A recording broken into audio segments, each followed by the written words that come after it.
Good morning and welcome everyone. Today it is Derby Day as we record.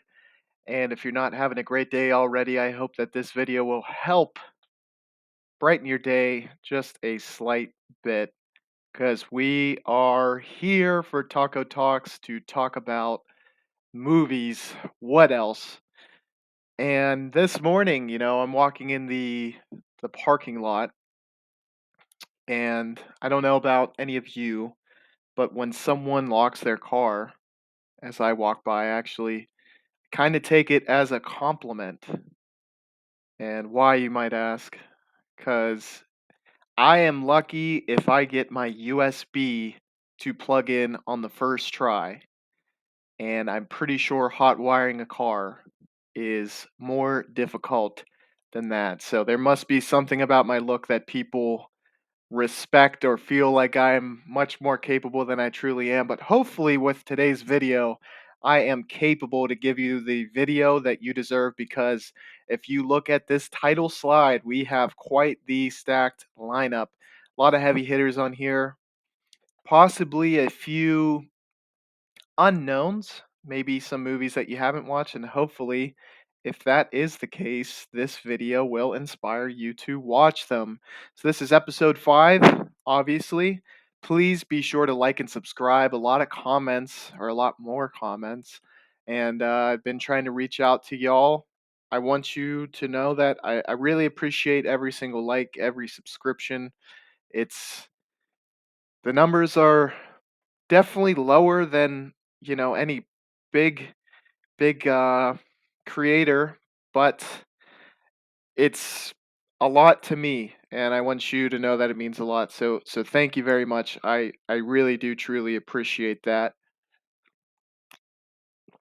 And whether there's 0 subscribers and 0 likes and 0 views, I'm still going to keep doing this because this is something that I really do truly love doing. So with that being said, let's keep the ball rolling on to movie 1. If you haven't picked up on a trend by now, I think you will. And it is that Werner Herzog is definitely one of my favorite creators as of late.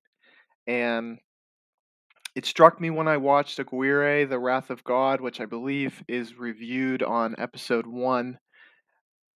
And that was truly, there felt like there was some lightning in a bottle with that movie, and this is the documentary that will very much explain that lightning in a bottle, as it is essentially a documentary outlining the relationship between Klaus Kinski and Werner Herzog, and it gives a whole lot of backstory about how they knew each other, kind of what each creator was doing on their own before they began to collaborate, and some behind the scenes footage and stories behind these crazy, crazy movies.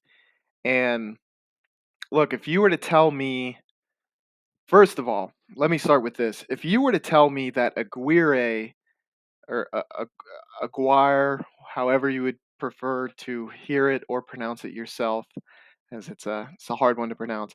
If you were to tell me that the in between takes, the behind camera action was crazier than the stuff they filmed, I would definitely be dubious to that statement because for those of you who haven't watched it, it's on the Amazon River, and a lot of the shooting takes place on the Amazon River, which even as I was just starting to watch Werner Herzog, and really, as the movie progressed, acquiring the taste to him, and how he paces his movies, and how the story unfolds with him, which is different than what mainstream media is like.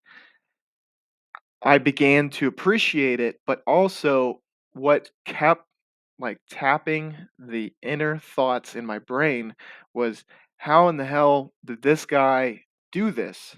I believe Aguirre was 1972, and they're filming on the Amazon. And really, the only issues that become apparent to the viewer is that some of the audio was a little bit off, so to speak, but everything else was masterfully done, and to be able to execute in those conditions is it takes a masterful hand, and I think that was when I first became, I don't know, infatuated comes off a little bit strong, and that's definitely not the vibe I'm trying to get off. But I became really intrigued with Werner Herzog after watching that movie. Well, let me tell you, the thoughts that came to me, like, wow, I wonder what the hell was going on behind the camera. Look, it gets 10 times more interesting when you find out that Klaus Kinski was an absolute wild card in the truest sense of the word. Now, you look at the way that he is able to emote. I mean, just look at this slide, and you can see obviously there's a bit of calmness to him, but facial emotions to Klaus Kinski, I would say he is performing at the highest level as far as that comes. He is able to, with body language, with facial expressions, really show intense emotion. He is an actor from which, if you would have asked me probably 3 years ago who is Klaus Kinski, I would have had absolutely no idea. And Werner Herzog maybe would have rung a bell, and I think I knew him from The Grizzly Man, but probably wouldn't know him as either. Let me tell you, like, I'm I think it is worth checking out. And there should or there if there isn't a piece of you that isn't interested after watching one of the movies, fine. You can wash your hands of them, never watch them again. I would recommend this is probably the softest landing, and it'll give you a huge understanding and probably like a renewed interest while jumping into any Herzog movies, especially with these two. I think you're gonna watch it, and even during the slow moments, you're going to understand there's a lot going on behind the screens. Now, kind of going more into the content, and obviously, I don't want to spoil too many of the stories that unfold. Uh, Less you know, hey, the better. But Klaus is he's a wild card, for sure. And they both met in a boarding house, and the stories of Kinski in the boarding house practicing for, he would say, Herzog, upwards of 10 hours, and that he was just a wild man even as a child, was it made a lot of sense because he has mastered his own craft, and he's clearly really good at what he does. And despite all the disruptions that he could bring to set, I can understand why Herzog had to have him for certain movies, and he really does excel in, so far, all the movies I've seen, their collaborative efforts combined. I saw Nosferatu. I saw Aguirre, obviously, as I mentioned a lot previously. And then I think we're going. No, we already reviewed Fitzcarraldo, which I believe was the best collaborative effort between the two. But this is a damn cool documentary.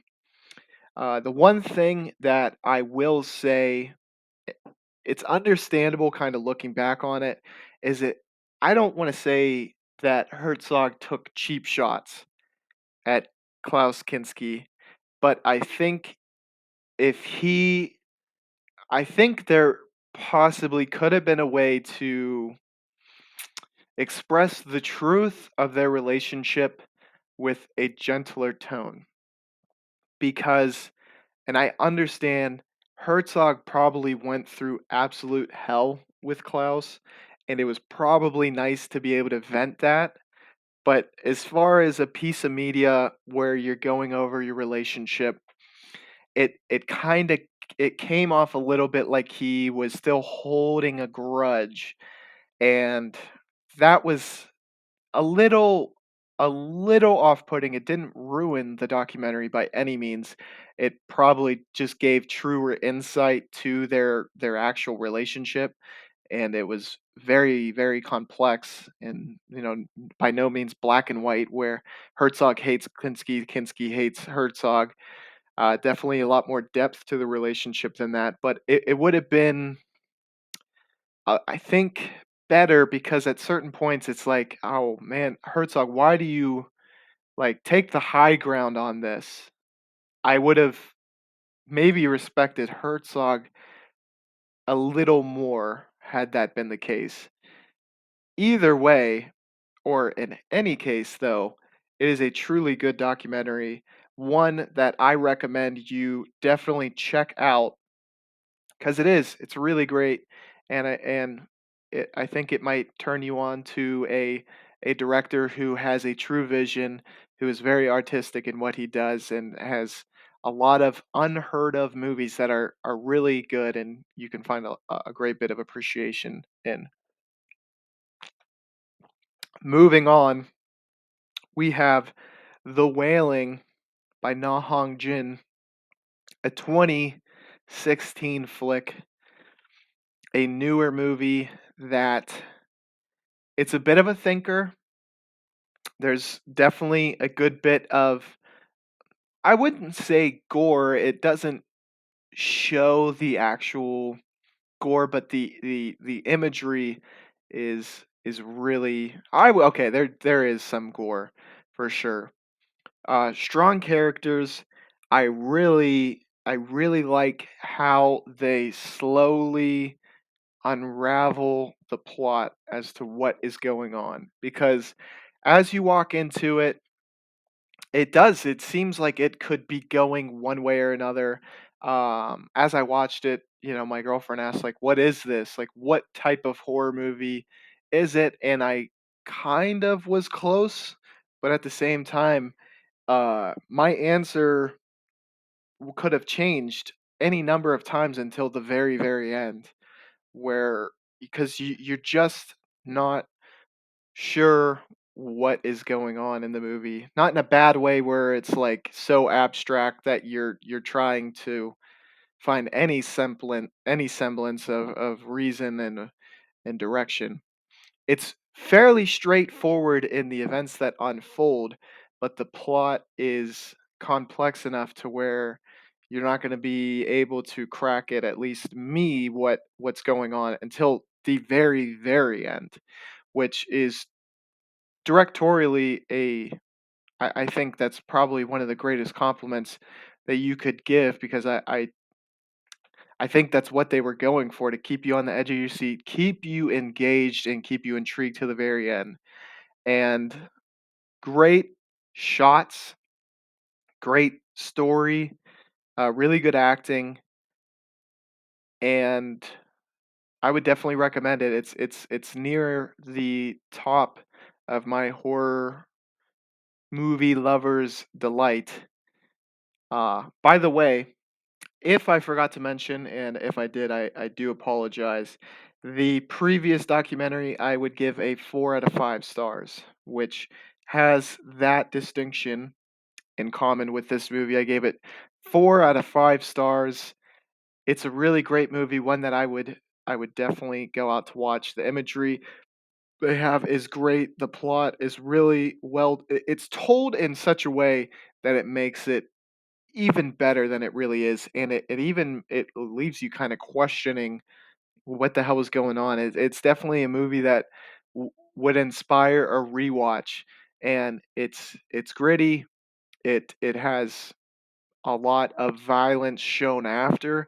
I mean, truly, after the first scene that is kind of shown in this picture right here in the top left, I was like, okay, I'm buckled up. I'm ready for this ride.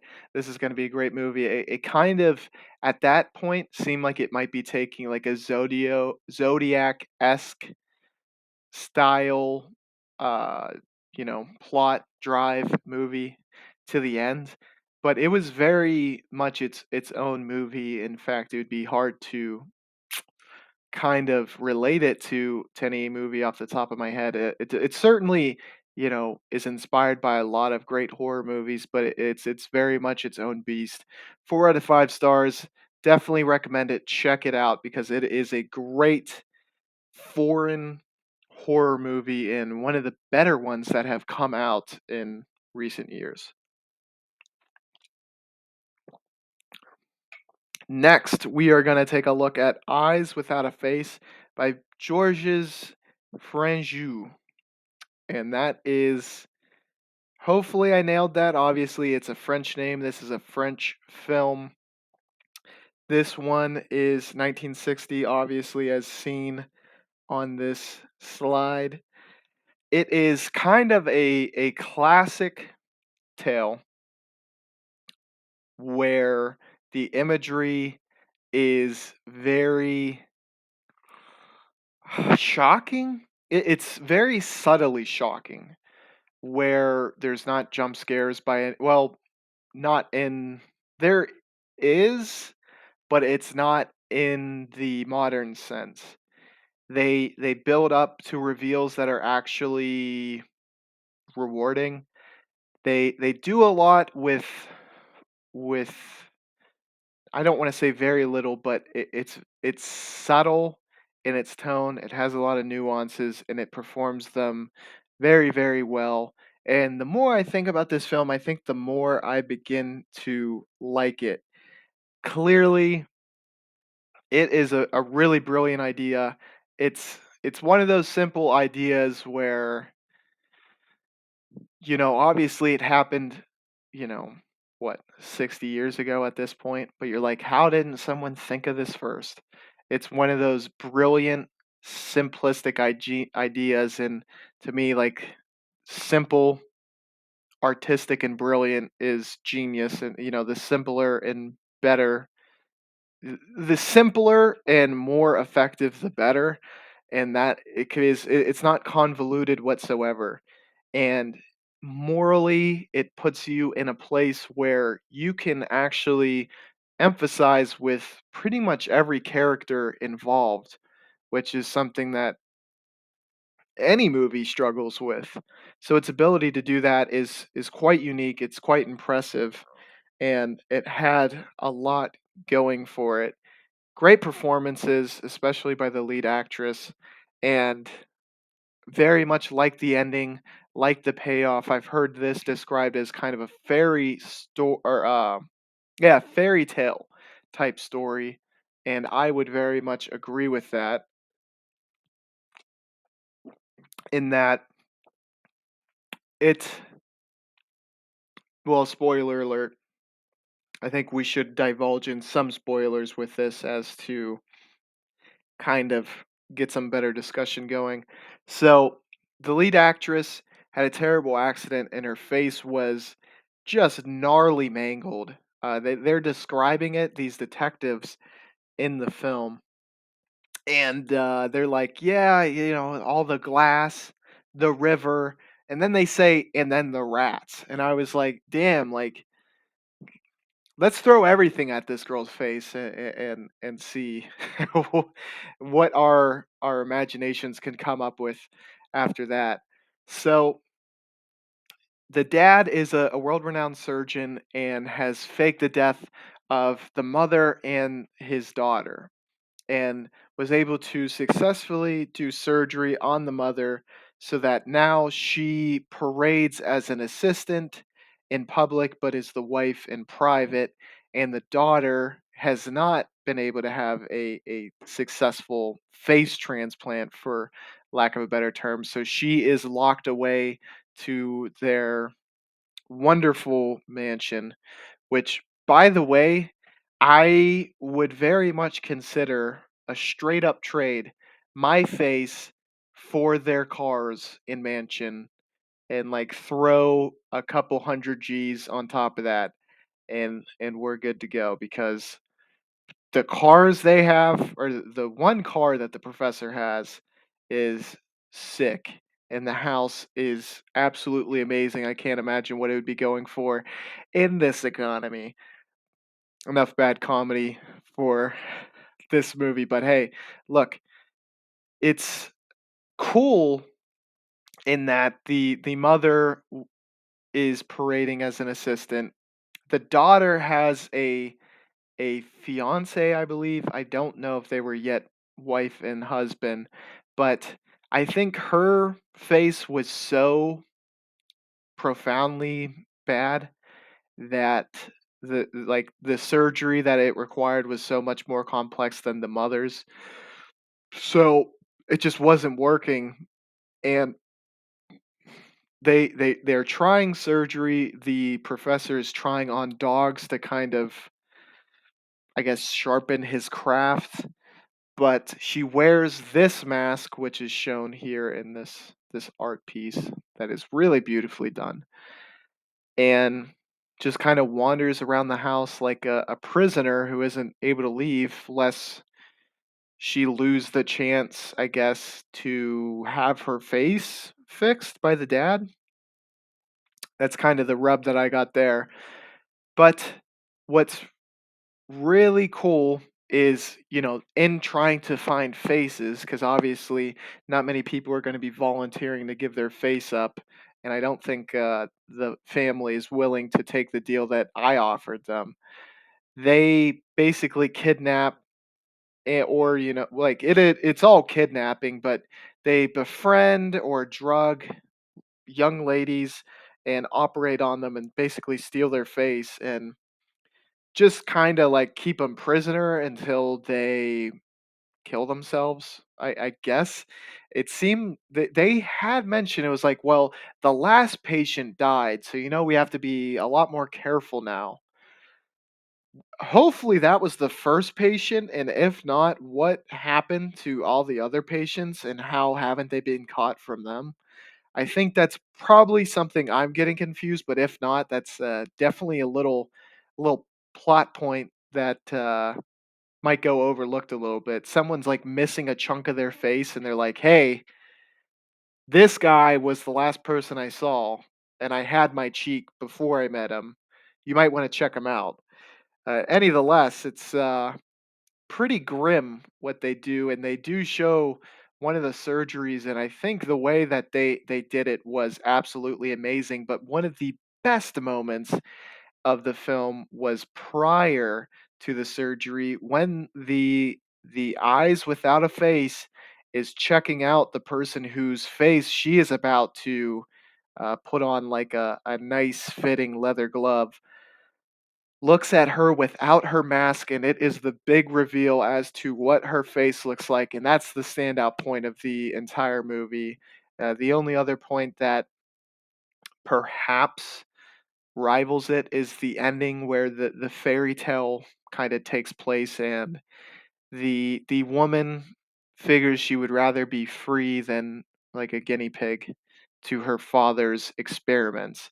Overall, I gave this a 3.5 stars out of 5. I think with a rewatch, it will definitely increase because looking back, I think I reviewed this with the eyes of, after watching The Wailing, it's like I kind of compared it to contemporary art pieces or more modern, excuse me, art pieces rather than look at it for what it was able to do. It stood the test of time, but you also have to figure how groundbreaking was this for its time. I think whenever you review movies as old as this one. So I think, perhaps on a rewatch, giving it some credit for what it did at that time, it probably will climb in the star rankings. So we kept it pretty consistent here. We went on a horror movie roll with Titane by Julia Dorcanu. really, went real French and nice with the first name, and then absolutely just sounded like an absolute idiot with the last name there. But the probably the most recent movie that I have reviewed and came into this one almost completely blind, knew very little about the movie, knew even less about the director. And this one's a little weird, but straightforward enough to where I think you can really enjoy it. It has a lot of symbolism that I just let myself soak in until the very end and then tried to figure it out, and I think in doing so I kind of missed some of the vital points that it was really trying to get across. Great acting on this one as well, where I thought the lead, who was very much afflicted with what the plot had unleashed upon them, played it very well. Where you could tell physically what the main character is going through is taking quite the toll. This one starts a lot more hot and heavy than perhaps any movie. I mean, we're talking uh, basically exotic dancing, we're talking sexually explicit scenes, and we are talking violence. And we're going to dip into spoiler territory right now because if we don't, I'm not sure how much I can explain about this one because it's so much going on, a lot that went over my head. This one almost rivals Eraserhead as far as to the symbolism being hard to grasp and understand. A lot more straightforward than Eraserhead, but some of the symbolism and themes are, I would say, difficult for lack of a better term.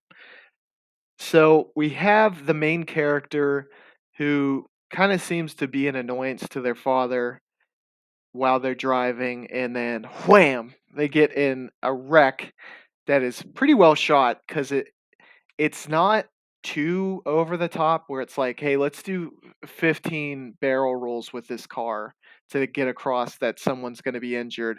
It was just like a sudden violent stop where they hit like a barrier, and it was bad enough to, I would imagine, fracture the skull of our main character, and she needs a titanium plate in her head.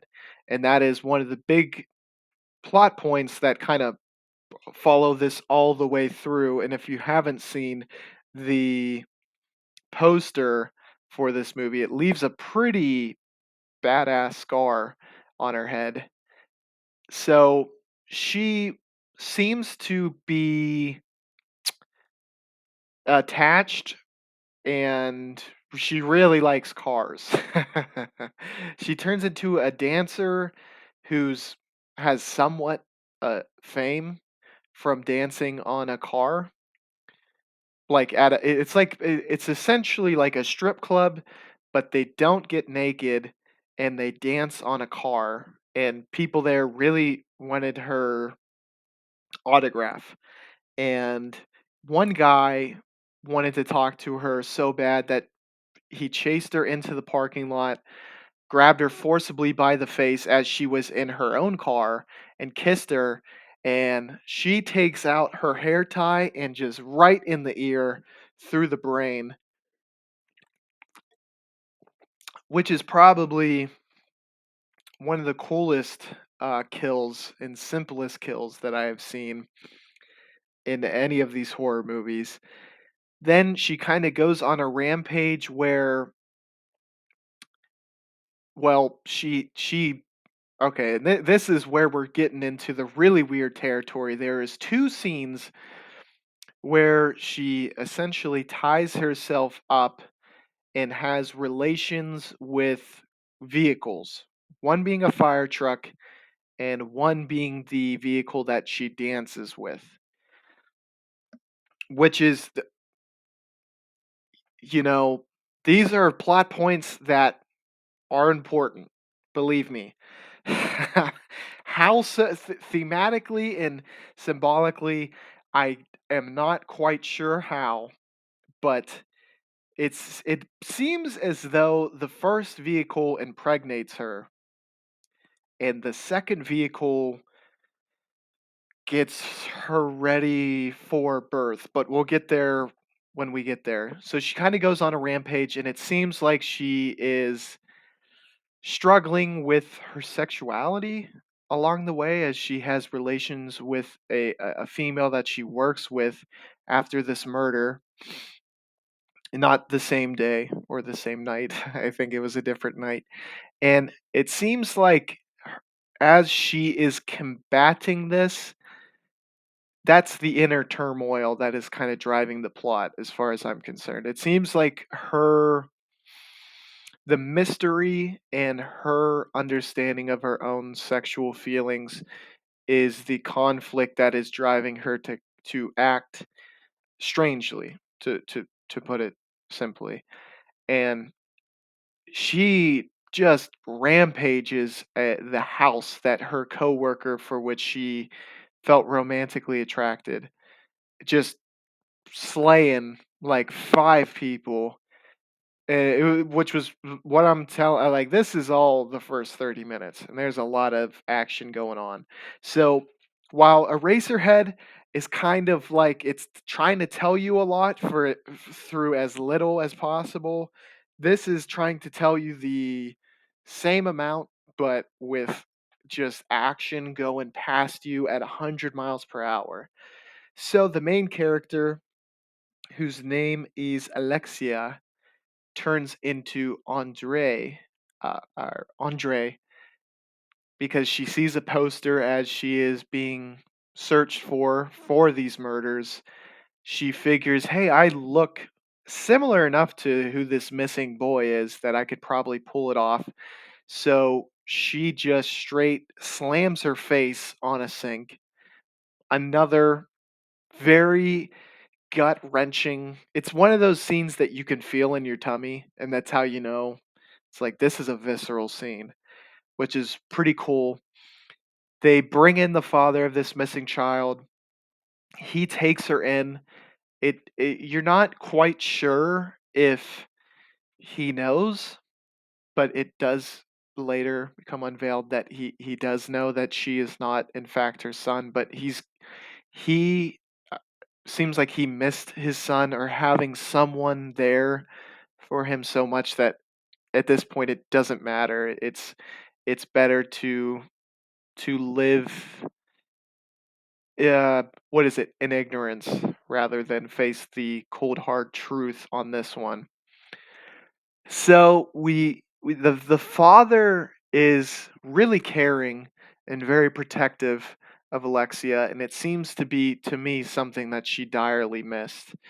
And another big plot point for him is I originally thought he was taking steroids when he would inject himself, but then it seems like he overdosed on it or like he went comatose from an injection. So now I'm not sure if it was steroids or painkillers, which I guess would make sense because he is a firefighter who brings Alexia, who now is Andrea, into the fold, which I think might be another nod to not only sexual understanding or trying to figure out sexuality, but also try to figure out what gender you associate with through this movie.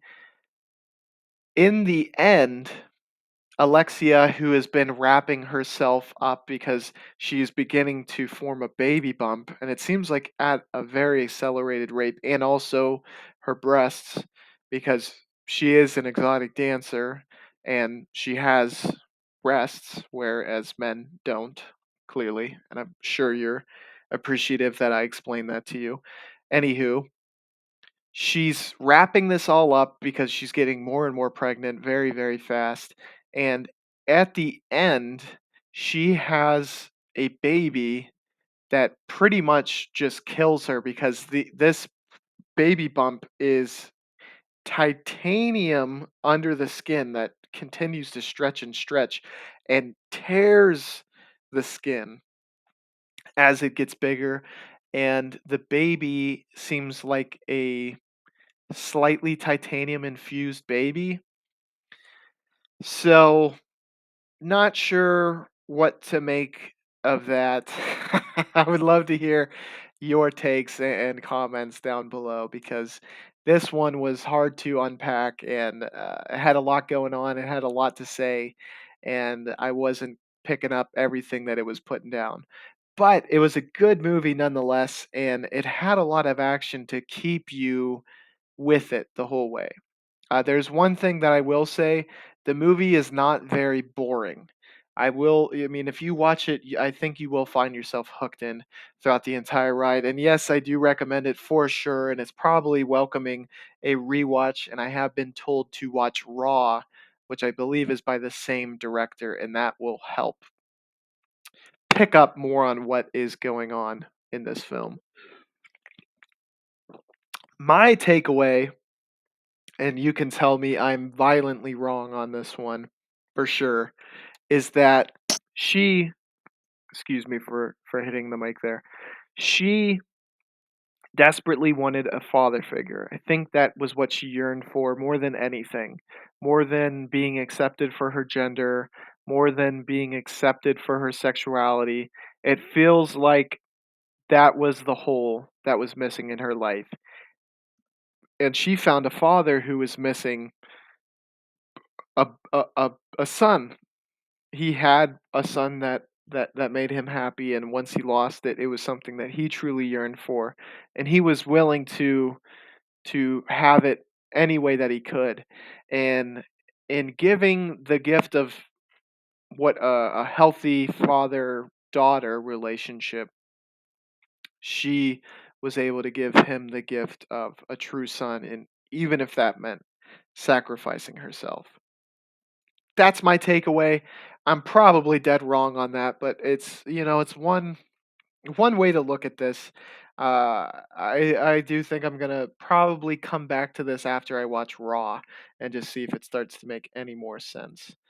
But now we are on to High and Low by Akira Kurosawa, who, for the uninitiated, one of the greatest directors. This is an absolutely amazing detective noir film that gets us into the mind of the criminal a little bit as well. But we have a business mogul who's looking to make a big move to seize his company against the will of the other big executives at this company. And right before he's about to finish this deal, he is told his son is kidnapped, and the ransom is three-fifths of what he was going to pay to basically finish this deal. As fate would have it, his son was playing with another kind of low level employee's son, and they had switched uniforms playing Cowboys and Indians or a game of the like. I think it was Sheriff and Bandit, perhaps what they were playing. So the wrong kid was kidnapped. And we go on this wild ride where detectives are there trying to catch this guy through tapping the phone and get any information that would help them find them, all while this deal is being done. And the businessman is trying to determine what the right thing to do is. When it was his son, he was willing to make the deal, no problem, but he feels like he's essentially giving up everything for someone else's son, and that's a hard decision to make. That is kind of the definition of a moral conundrum. But and now we're going to get slightly into spoiler territory. If you haven't seen this one, check it out. It's a 5 out of 5 stars for me. This is Akira Kurosawa's possibly the best one that I have seen. I've seen 3 of his movies: Throne of Blood, Yojimba, This one is the best. They're all phenomenal, which should be saying a lot. It's a masterpiece of a movie. Definitely one you're going to want to check out. And I saw it on HBO Max, which I think it was newly added for the month of May. So if you are on HBO Max, you're a Kurosawa fan, they added this, and you damn well better watch it because it is absolutely phenomenal. As far as how the pacing, the shots, this movie progresses, it it doesn't just stand the test of time. It still sets the bar for what a great movie is. Like truly when you compare modern movies to this, even some of the modern greats for the genre don't surpass this whatsoever. And one last point that I will make before getting slightly into spoiler territory is I watched a video going over this years ago where and you can see it in this and I guess this would even be a really good example of it.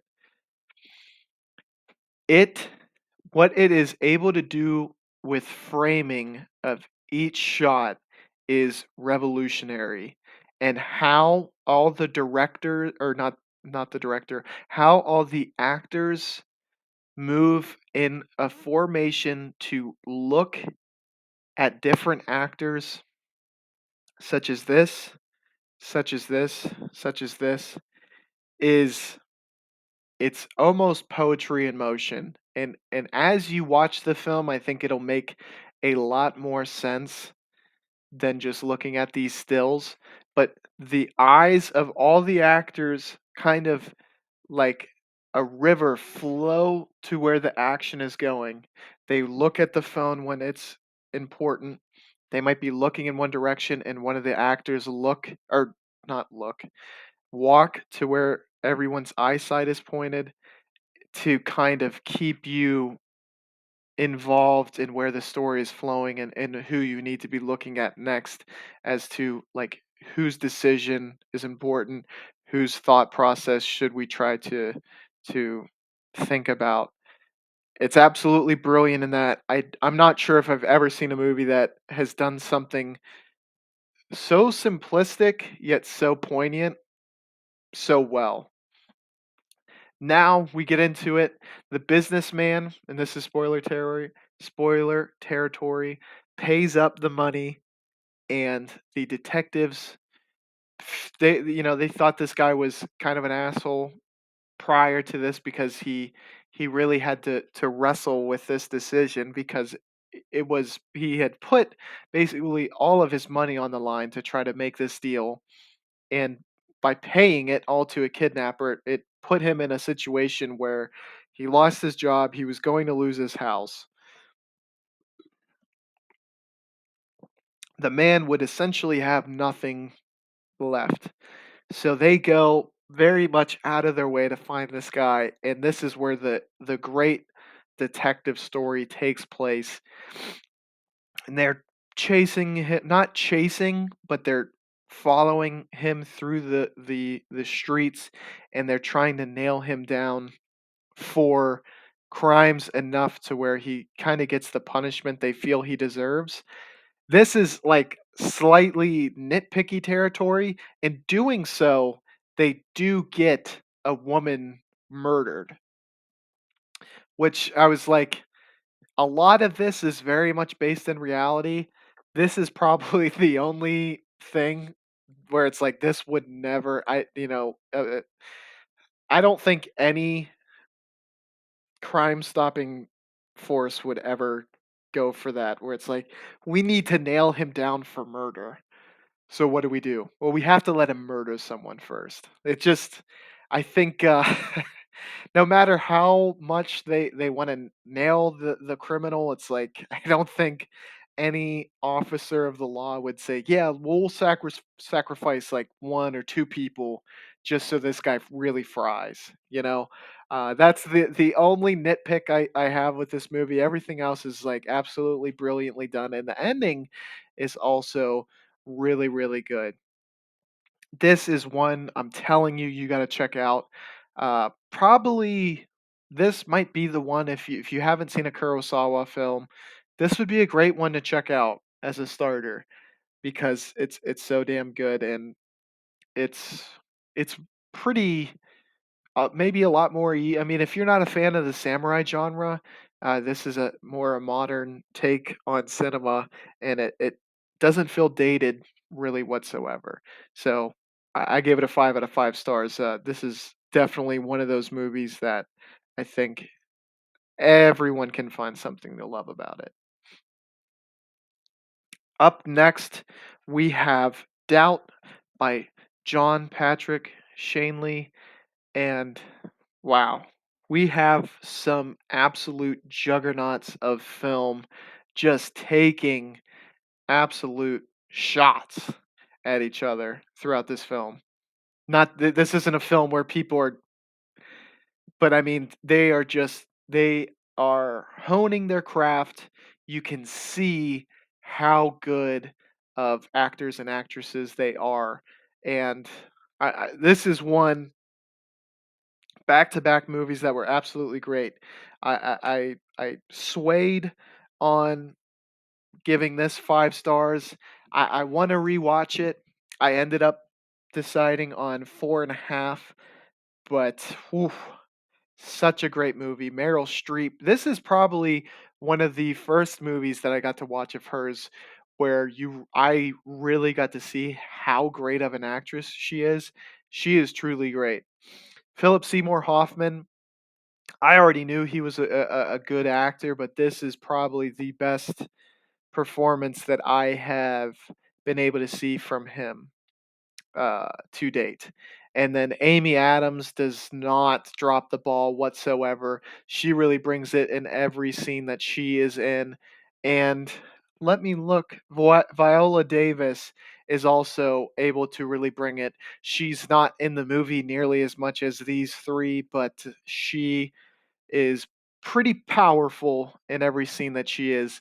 This movie is kind of a deeper look at the Catholic Church, and I'm sure your mind would go to the plot point, but kind of, it.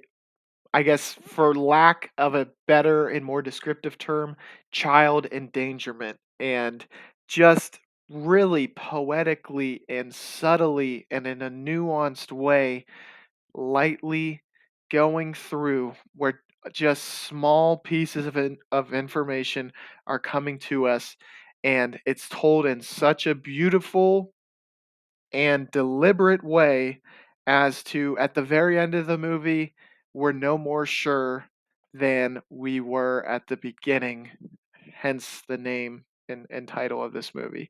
It's great. Everyone has great performances in this, and I've got to say, I very much liked it.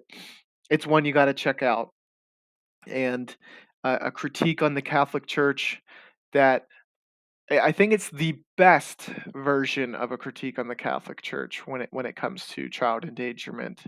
As Spotlight was really good. It's a movie that I appreciated. I thought it was really masterfully done. This, I think, tops it in that department.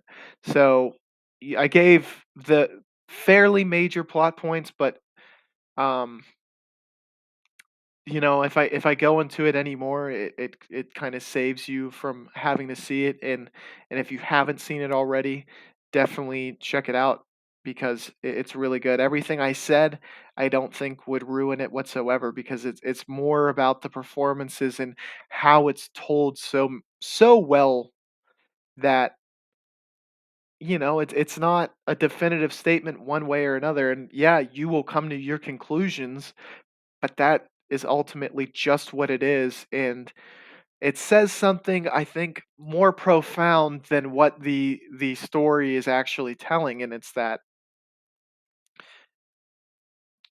do we have complete faith in this person in which the story is trying to tell? Do we have complete faith in this institution? And if everything is so corrupt, can we truly have faith in the religion as a whole? It's doubt all the way around, doubt everything in people and institutions and society. It's about as good as it gets when it comes to that. 4.5 out of 5 stars. I definitely want to rewatch this and perhaps give it a five because it's a movie that on the surface might look like it might drag, it might be boring, could not be further from the truth. I mean, I was entranced in this all the way through and very, very much liked it. Moving on, we have another Herzog flick. It's Strozik, which, if you're not German or from the Eastern Bloc or wherever, or the European corner of the earth where this comes from, is probably going to be a hard one to pronounce for you. But this is a weird, wild one. Herzog, he has a way of telling stories in a straightforward manner, and it's able to get across a message of kind of where a strong kind of human emotion comes from. Um, like Aguirre, it probably comes from thirst for power.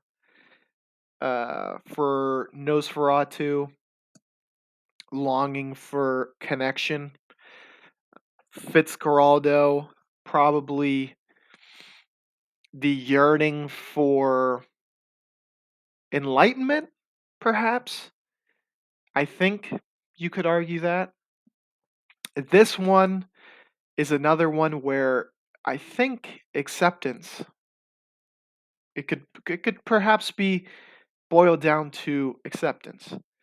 So we have a new lead for this one, as everything I had seen to this point had been Klaus Kinski at the front of the line leading the charge. This one was Bruno S.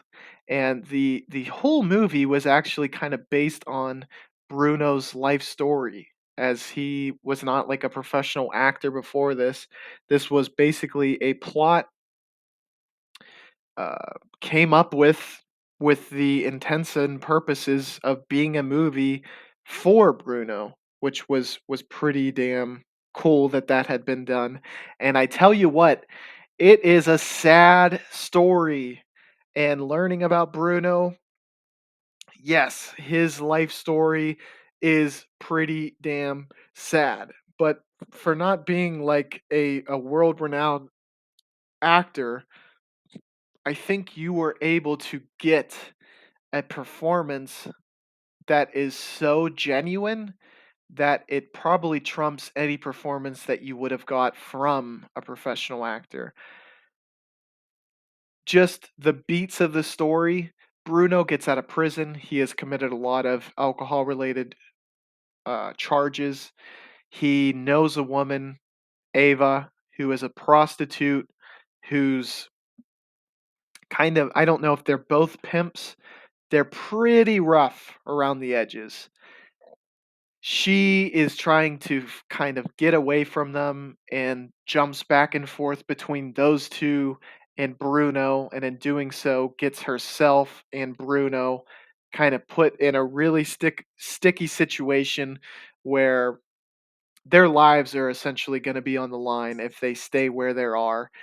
And there is an older gentleman who has connections to Wisconsin, and hearing that he is going to go there, they both decide, let's start over in America, the American dream, so to speak. Wisconsin, USA. And if you are from Wisconsin, I mean no disrespect whatsoever, because Herzog is able to show it in a way that it actually does seem to have some charisma, some draw to it, where I think a lot of people would say that is not a destination that I have at the top of my list. So they go there things seem to be going well, at least at first. They get a mobile home, they have a television, they're both looking for work, but it seems as though Ava becomes disillusioned with Bruno and the life that he is living with her. They're kind of drowning in debt. They've committed to too much as far as payments go that they can reliably come up with, and she decides to head off. Bruno and the old man that basically got them to come to Wisconsin decide, look, we ain't gonna take it any longer after their house and TV gets repossessed. So they go to a bank and it's closed. So uh, I guess maybe they are part vampire and they couldn't open without being invited in, or they decided that breaking and entering was a line too far for them. They decide, let's go to the barber shop next to the bank and rob them. So they get $30, stone cold hard cash, and the old man gets arrested in the grocery store across from the street from this place. And Bruno decides, I'm going to take my last dollar, dime, and penny, get a turkey, not a live turkey, as I could see that being mistaken after looking at this chicken on the screen, that maybe he's like a bird collector. No, he gets a frozen turkey, which I don't think ever gets eaten at any point, even after the movie stops rolling. I don't think Bruno, even the character, eats that turkey that he got. And I think that's all he got. He goes as far as the truck will take him. It essentially completely breaks down, and he leaves it just doing donuts on its own. Like he gasses it, somehow gets the wheel to where it's going to stay, to where this thing's just going to go in circles as the engine starts to come ablaze. Steps out of the moving vehicle, goes across the street to kind of like a carnival-esque location that has these wonderful like 25-cent animal shows where you pay 25 cents and you get to see this, the dancing chicken. You pay 25 cents, you get to see a rabbit come out that goes on a miniature fire truck and it looks like it's like leading the way. And you pay 25 bucks, you get to see another chicken play the piano, which it was shots that I didn't know I needed to see until Werner Herzog showed me. On top of that, backtracking a little bit, Werner is getting advice from a doctor while he's still in Germany as to what to do. And he is taken to the premature baby ward, which I'm not sure. I think it's called the NICU in America in real life. But he sees like there's this premature baby where it has the grip strength to where it's actually able to like hold itself up from this guy's fingers, which that was another shot where I was like, damn, he is just the master at showing things you didn't know you needed to see that once you've seen them are just absolutely breathtaking in its beauty. And another one was like this glass vase that is being held in the prison that allows the prisoners to see outside the window, like movement. They get to see people on the outside through the reflection of the water and the vase. It's like these are just masterful shots that he has a very unique eye for finding. But anywho, he goes up a basically a ski lift to the top of the mountain to see the bear. Cops get called, and we're left there. This man, at the end of his rope, basically just goes on one last wild ride before he goes back to prison because pretty much everything else has left him, and there's really nowhere else to turn for this man. It's a unique story. I'm not sure if it's a trope that you could argue gets used a whole lot, because I don't. Usually, there's a revelation or there's something found at the very end, but the ending is that there isn't. That he's essentially just a dancing chicken like the rest of us, to steal a quote from how other people have viewed this. But this is kind of what life has been. This is the path that has been set for him, and breaking out of that path is not nearly as easy as he nor we, the audience, thought it would be.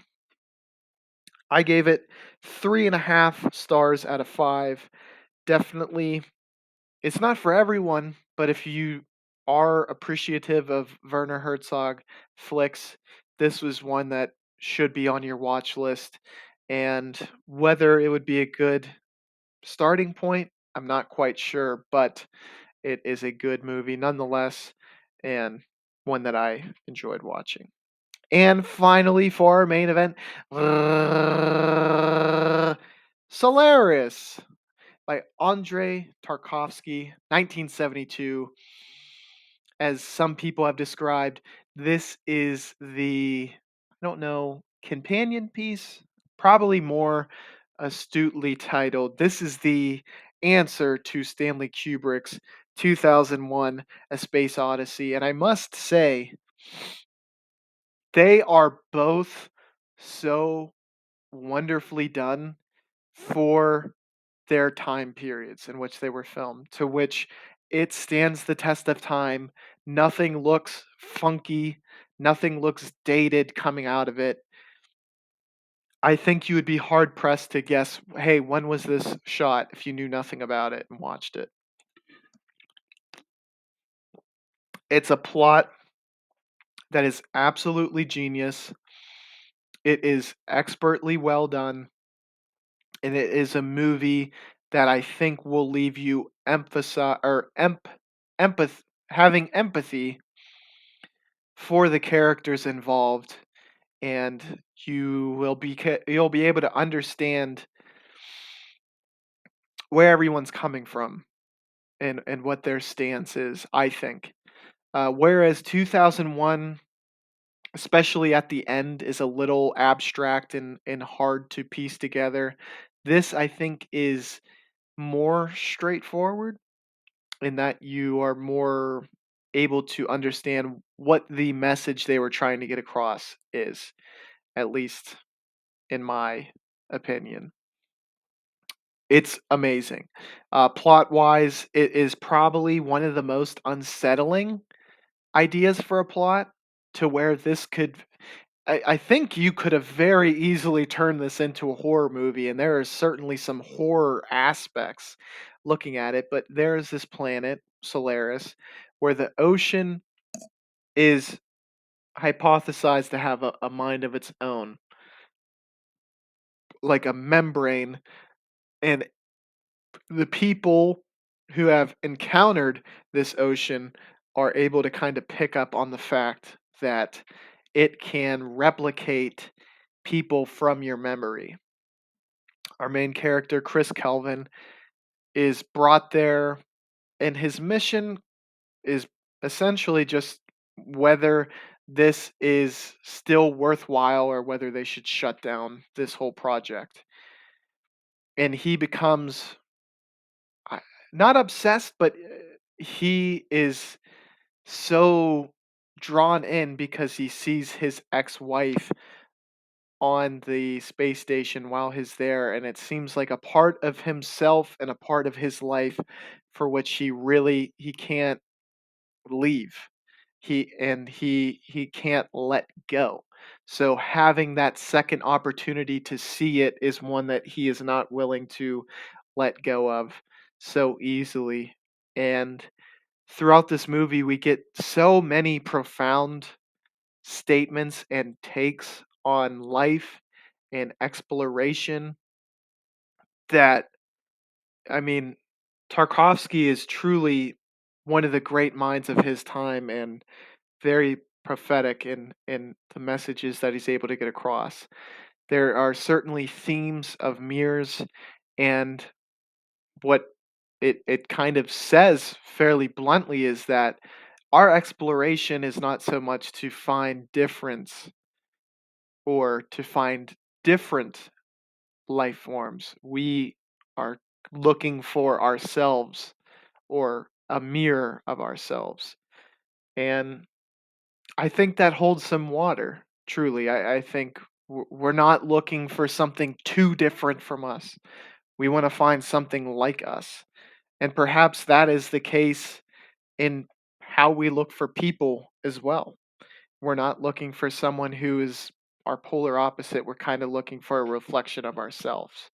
And that might have been a further point that he might have wanted us to take as well.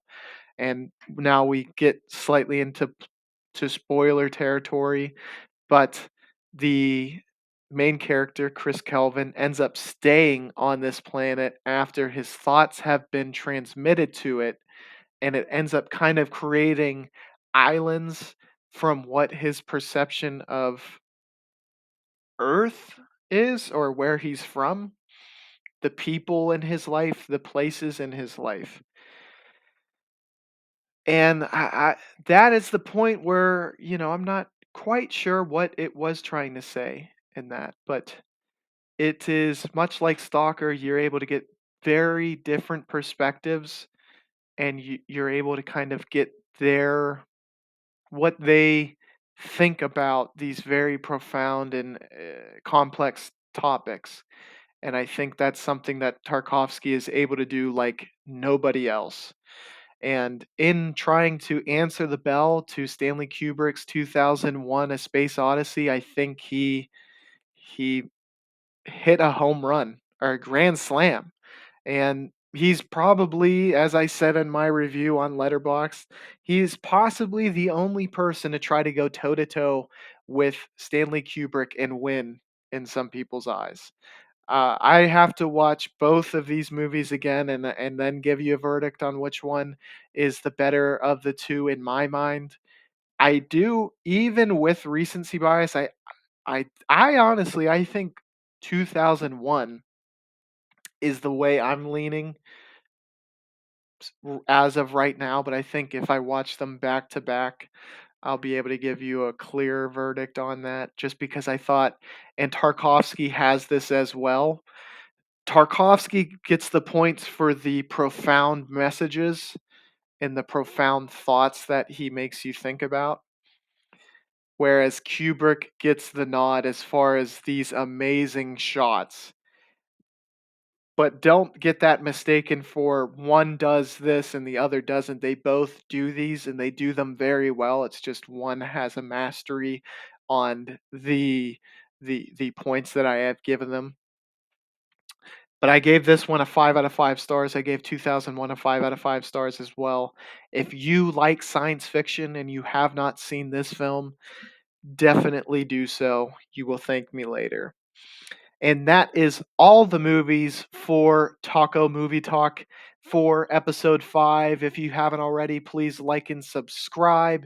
Definitely be sure to comment any recommendation for movies that you would like to see. And if you would like to be a guest host or a co host, we have people coming out of the woodwork wanting to do so. And I would love to add your name to the list if you'd be so interested.